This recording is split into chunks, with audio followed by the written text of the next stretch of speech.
Thank you, Nicole, and welcome back, everyone.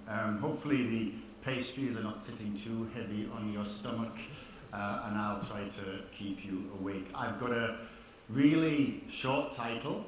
When I asked Nicole, what should I talk about? She said, well, anything that inspires you, that springs to mind when you hear the words, a step in the right direction. So believe it or not, I have chosen the really easy topic of an optimist view on how history shows us the good in humanity. It's a very broad topic, it's a very deep topic. I won't be able to go into all of the aspects in as much depth as I would like to, but hopefully I'll leave you with a positive view on the state of the world as it is at the moment. So, quick show of hands. Who thinks that the world is a dangerous place? Mm-hmm. And who thinks that we're heading for environmental Armageddon? And who thinks that we are better off financially, health-wise, etc. than we were before? Okay, so the majority on each of those. Now, the last one, which is the most important one, who believes in the data? Fewer people believe in the data. Okay, good. Well, hopefully, I'm going to try and demonstrate that the data proves that humanity does usually, and more often than not, take a step in the right direction. There is quite a lot to be worried about in the world today, particularly if we think about violent conflicts around the world. The bottom chart here shows the number of conflicts around the world. The top one is in thousands and thousands of deaths. So if we look at this, it would tend to suggest that things are not in a particularly good place. There are indeed plenty of leaders out there, and by extension, ordinary folks that would argue that climate change is a real thing. I've blurred the faces out, although, Rohan, listening to you, I needn't have bothered. Politics has been addressed quite overtly. You can probably guess who those are through that blurring anyway. And looking at the short-term financial gain is perhaps, in some people's opinions, more important than the future, and that the world will right itself somehow.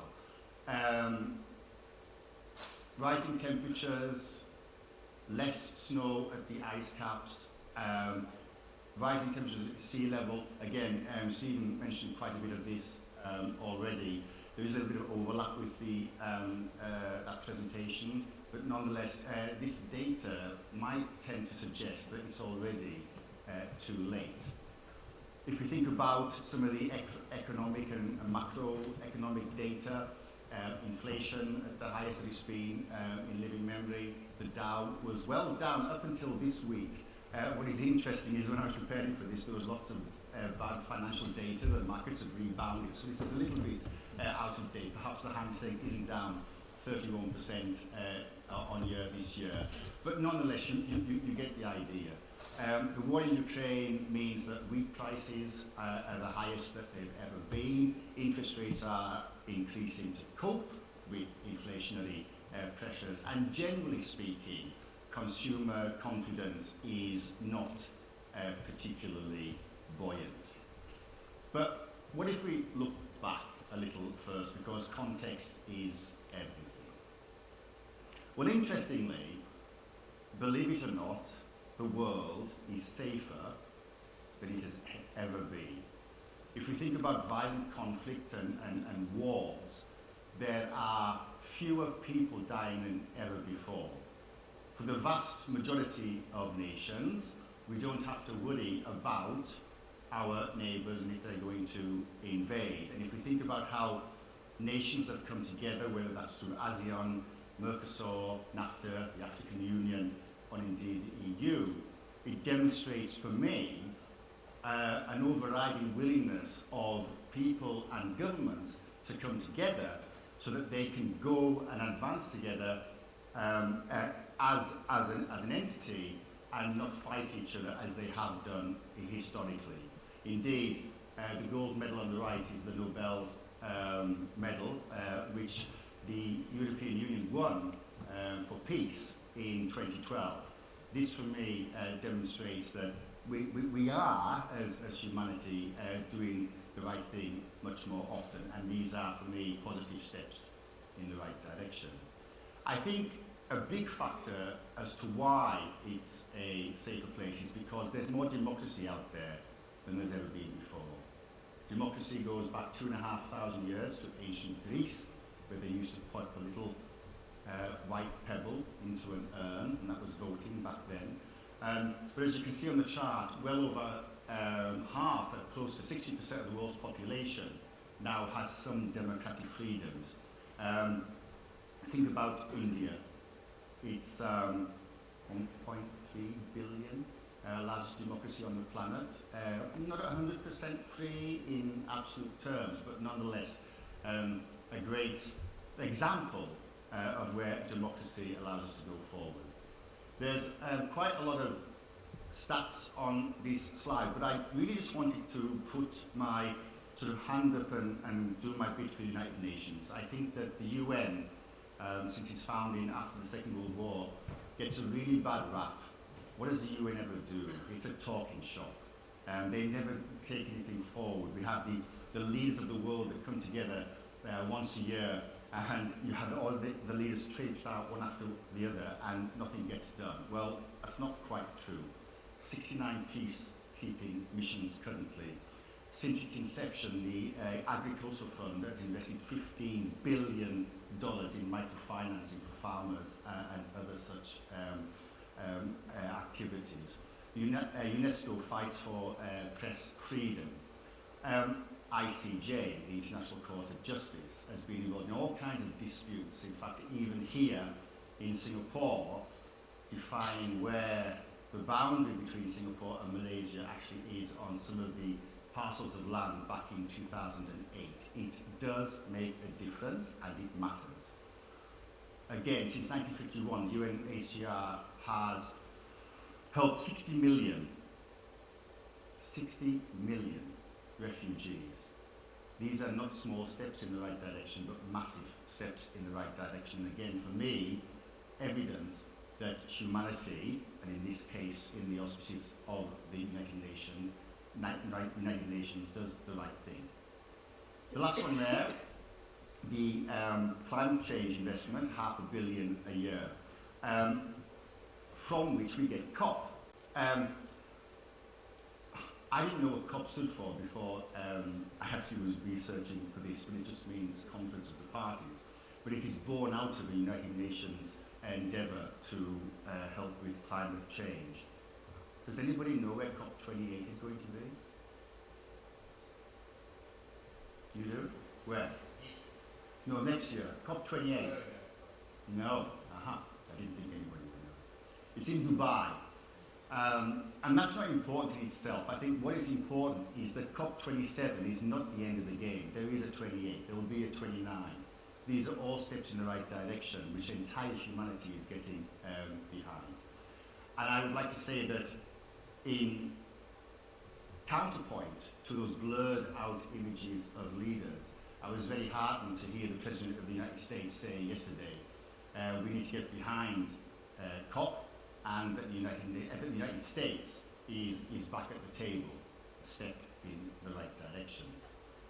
We often think that as national wealth, usually measured as gross domestic product, GDP, as that increases, it's very difficult for countries to do the right thing environmentally. Well, there are plenty of nations out there that demonstrate that it can be done. Look at the chart from Sweden. They've been doing the right thing carbon neutrally since the turn of the century. Indeed, they're not alone. So I think that the green growth agenda is real, and this is a testament of that, whether it's the UK, US, Italy, Spain, or France, or indeed other nations doing the right things, they are steps in the right direction. Most of you thought that we were better off overall when you raised your hands. I wasn't necessarily expecting to see that, but it is true. The chart, the chart over here, I don't need to see the detail, is life expectancy. Imagine back in 1700, you were only going to live to about 40. We are living probably to the extent of where we can go before we become cyborgs or something. But I think it is impressive that we are definitely living much, much longer. The two charts there of the maps of the world show that we are actually having more education in more places for longer than ever before, the 50s versus the current day.